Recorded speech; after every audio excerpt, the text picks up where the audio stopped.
ಎಲ್ಲ ದೇಶಾಭಿಮಾನಿ ಬಂಧುಗಳಿಗೆ, ಮುದ್ದು ಪುಟಾಣಿಗಳಿಗೆ 80ನೇ ಸ್ವಾತಂತ್ರ್ಯೋತ್ಸವದ ಶುಭಾಶಯಗಳು. ಮುದ್ದು ಪುಟಾಣಿಗಳೇ ಮತ್ತು ಇಲ್ಲಿ ನೆರೆದಿರುವಂತಹ ಎಲ್ಲ ದೇಶಾಭಿಮಾನಿಗಳೇ ಮತ್ತು ವಿದ್ಯಾಭಿಮಾನಿಗಳೇ, ನಾವಿಂದು ಅತ್ಯಂತ ಸಂಭ್ರಮದಿಂದ 80ನೇ ಸ್ವಾತಂತ್ರ್ಯೋತ್ಸವವನ್ನು ಆಚರಣೆ ಮಾಡಿಕೊಳ್ತಾ ಇದ್ದೇವೆ. ನಮ್ಮ ವಿದ್ಯಾರ್ಥಿ ಮಕ್ಕಳು ಬೇರೆ ಬೇರೆ ವೇಷಭೂಷೆಗಳನ್ನು ತೊಟ್ಟುಕೊಂಡು ಹಿಂದಿನ ಕಾಲದ ನಮ್ಮ ಏನು ಸ್ವಾತಂತ್ರ್ಯವನ್ನು ಗಳಿಸುವಲ್ಲಿ ಹೋರಾಡಿದಂತಹ ರಾಷ್ಟ್ರ ನಾಯಕರ ನೆನಪುಗಳನ್ನು ಮಾಡಿಕೊಳ್ಳಿಕ್ಕೆ ಎಲ್ಲ ವಿದ್ಯಾರ್ಥಿಗಳು ಸಿದ್ಧರಾಗಿದ್ದಾರೆ.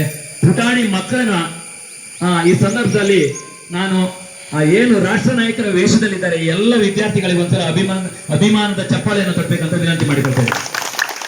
ಹಾಗೆ ಇಂದಿನ ನಮ್ಮ ರಾಷ್ಟ್ರಧ್ವಜವನ್ನ, ಗೌರವದ ರಾಷ್ಟ್ರಧ್ವಜವನ್ನ ಅರಳಿಸುವರೆ ನಮ್ಮ ಜೊತೆಯಲ್ಲಿದ್ದಾರೆ ನಮ್ಮ ಸಂಸ್ಥೆಯ STMC ಗೌರವಾನ್ವಿತ ಅಧ್ಯಕ್ಷರಾದ ಸುಖೇಶ್